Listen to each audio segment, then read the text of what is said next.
تو برادران گرامی قدر، میں نے خاصی آپ کو زحمت دی، آج اپنی گفتگو کو میں یہیں پہ سمیٹ رہا ہوں۔ یکم محرم الحرام ہو گئی، محرم کا چاند نظر آپ نے دیکھا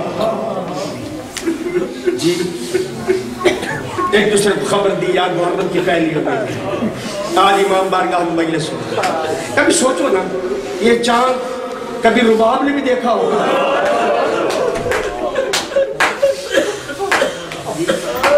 واقعی کربلا کے بعد بی بی رباب نے بھی یہ چاند دیکھا ہوگا، جناب لیلہ نے بھی یہ چاند دیکھا ہوگا، جناب فرما نے بھی چاند دیکھا ہوگا۔ یقیناً یہ چاند دیکھا بعد میں ہوگا، اپنا چاند پہلے یاد آیا ہوگا۔ ساری دنیا اپنے اپنے سال کی پہلی تاریخ خوشیوں سے مناتی ہے، لیکن مسلمانوں کے سلوک کے نتیجے میں آل محمد کے ماننے والے سال کی ابتدا کم سے، اس لیے کہ وہ نہ رہا جو اس دین کی بنیادوں کو بلند کرنے والا ہے۔ ابھی میرے عزیز 28 رجب المرجب کے بارے میں بیان فرما رہے تھے۔ 28 کی رات کو آپ کے مولا نے پوچھ فرمائی۔ مدینہ منورہ میں اس وقت پاک پیغمبر کے صحابی رہتے تھے جن کا نام تھا ابن ابی عروہ۔ یہ ابن ابی عروہ پیغمبر خدا کے وہ صحابی اور مولا کائنات کے وہ صحابی ہیں جو جنگ جمل میں میرے مولا کے ساتھ تھے، جنگ صفین میں میرے مولا کے ساتھ تھے۔ جنگ جمل میں جنگ لڑی، ان کے کانوں پہ ضرب لگی، کانوں سے بہرے ہو گئے۔ جنگ صفین میں مولا کے ساتھ جنگ لڑی، تیر لگے، یہ آنکھوں سے نابینا ہو۔ اور جب کوفے میں میرے مولا نے اپنی بیٹیوں کو بلایا نا، اپنے بیٹے مجتبیٰ سے فرمایا تھا میرا لال حسن جب بہنوں کو لے کے کوفے آنا نا، مدینے سے کوفہ، تو ابن ابی عروہ کو اس قافلے کا مہاری بنا۔ عرض کیا تھا بابا وہ تو آنکھوں سے نابینا، کانوں سے بہرا، فرمایا اسی لیے میں حکم دے رہا ہوں شاید کبھی میری بیٹیوں کی آواز بلند ہو جائے۔ کانوں سے بہرا ہے نا، شہزادیوں کے کانوں پر اس کی آواز نہیں آئے۔ آنکھوں سے نابینا ہے نا، یہ تو ان سواریوں کو بھی نہیں دیکھے گا ان سواریوں پر میری شہزادیاں بیٹھی ہوں۔ 28 رجب المرجب کی رات کو یہ اپنے گھر سو رہا ہے، ساتھ والے بستر پہ اس کی بیوی ہے، دونوں میاں بیوی، بچے ان کے شہید ہو گئے۔ آدھی رات کو تڑپ کے اٹھا، تاریخ نے یہ جملہ لکھا ہے، ان ابی عروہ لا یسمع صوت البرق والرعد۔ ابن ابی عروہ اتنا ڈورا اور بہرا تھا کہ بجلی کی کڑک اور بادلوں کی گرج نہیں سن سکتا تھا، اتنا بہرا تھا۔ یہ سو رہا ہے 28 رجب کی رات کو، تڑپ کے اٹھا، اپنی بیوی کو جگایا۔ بیوی نے پوچھا خیر تو ہے، کیوں مجھے جگایا؟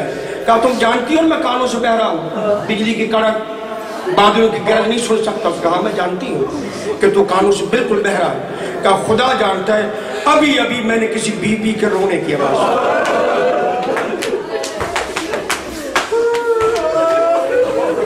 خدا کے لیے مجھ پہ احسان کر، اگرچہ تو خاتون ہے، رات کو نکلنا مناسب نہیں ہے تیرے لیے، لیکن مجھ پہ احسان کر، محلہ بنی ہاشم میں جا کے پتہ تو کر سیدوں پر خیر ہے، اس لیے کہ رونے والی کی آواز بتاتی ہے کہ یا رسول کی بیٹی ہے یا اولاد رسول میں سے۔ اس کی بیوی رات کو دیواروں کا سہارا لیتی ہوئی محلہ بنی ہاشم میں آئی، جلدی سے پلٹ کے بتاتی ابن ابی عروہ تو نے سچا خواب دیکھا ہے، نبی کی بیٹی نے جنت البقیع چھوڑا،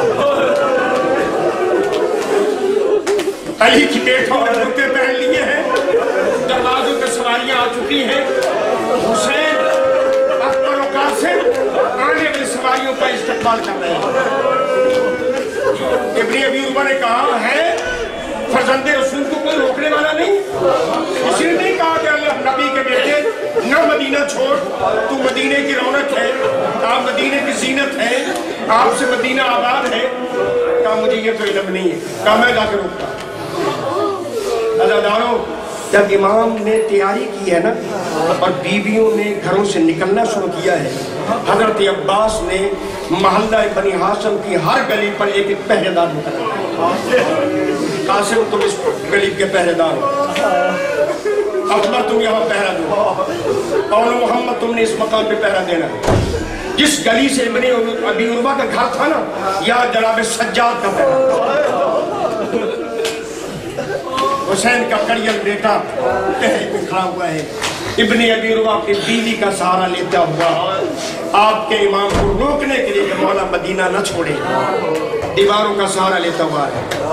जैसे आपके चौथे इमाम ने आने वाले के कदमों की चाल सुनी ना, पूरी इमामत के जलाल में रोकर रुकता आने वाला तू जानता नहीं, आज नबी की बेटियां घर से निकल रही।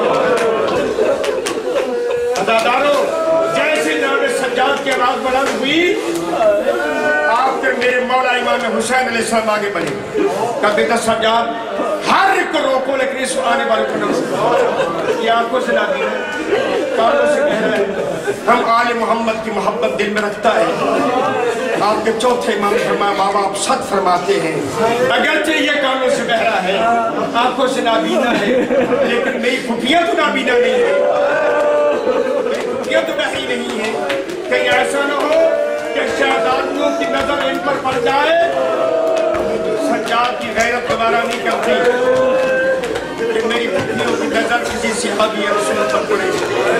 और सैयदों गैर सैयदों मिल के पूछते हैं इमाम से, मौला आज मदीना के शहर में फुफियों की नजर पड़ना सहाबी पर भी बर्दाश्त नहीं, मौला क्या गुजरी होगी शाम के बाजारों में जब यही शहजादियां अपना चादर बाजारों में फैलाई जा रही थी और दुश्मन कहते लोगों आओ कैदियों का तमाशा देखने के लिए जमा हो जाओ। बल्कि खोदी मलूम ने भी कहा कि लोगों आओ, किस किसने अली से बदला लेना है, अली की बेटियां बाजार में आई है, पत्थरों से इस्तेमाल करो, उनकी चादरें बिछी। रवाना होने से पहले आपके बस आखिरी जुमले खुदा को जज़ाए खैर दे। आप मेरे इमाम पहले नाना के मिज़ार पर गए, नाना को सलाम किया, फिर भाई हसन के मिज़ार पर गए, उनको सलाम किया, फिर अपनी उस माँ के मिज़ार पर गए, फिर चक्कियाँ पीस पीस के उसे मैं गुनहगार ने रवाया पी पड़ा। जब नाना के मिज़ार पे गए बड़ी आराम वो एक गिरोह बन के इमाम गए अपने नाना के मिज़ार। जब इमाम मुज्तबा के मिज़ार पे गए बड़े आराम से कदम रखते हुए भाई के मिज़ार पर गए, लेकिन जब माँ की मिज़ार का रुख किया ऐसे दौड़ते हुए गए जैसे छोटा बच्चा माँ की आगोश में दौड़ता, और जाते ही फर्जंदे रसूल ने अपने आप को अपनी माँ की कब्र पे गिरा दिया और कहा अस्सलामु अलैका या अम्मा। माँ मुसाफिर बेटे का सलाम, माँ गरीब बेटे का सलाम, माँ प्यासे बेटे का सलाम। ये कहने पर इमाम ने कहा माँ मेरा आखिरी सलाम कबूल करो, कोई और पलट के आए या ना आए, हुसैन पलट के नहीं आएगा।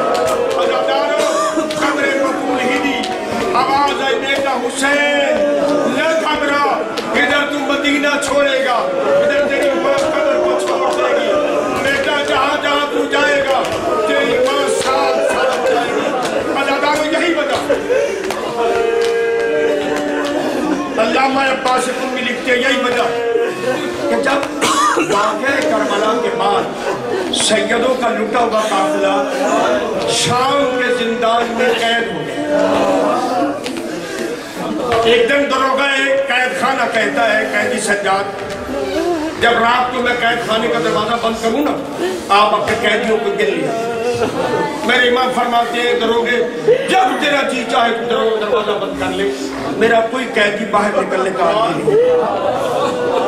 इसरार के नहीं मौला, फिर भी आप अपने कैदियों को देख लिया कर जाकर दरवाजा बंद करो। इमाम ने कहा दरोगे तो इसरार क्यों करता? कहा मौला मैं देखता हूँ जब आधी रात होती है ना, काले गुर्दे वाली कभी कैद खाने के दरवाजे पर, कभी इस दीवार के साथ, कभी इस दीवार के साथ, कभी अकबर अकबर करके बैठ, कभी कासिम कासिम करके बैठ,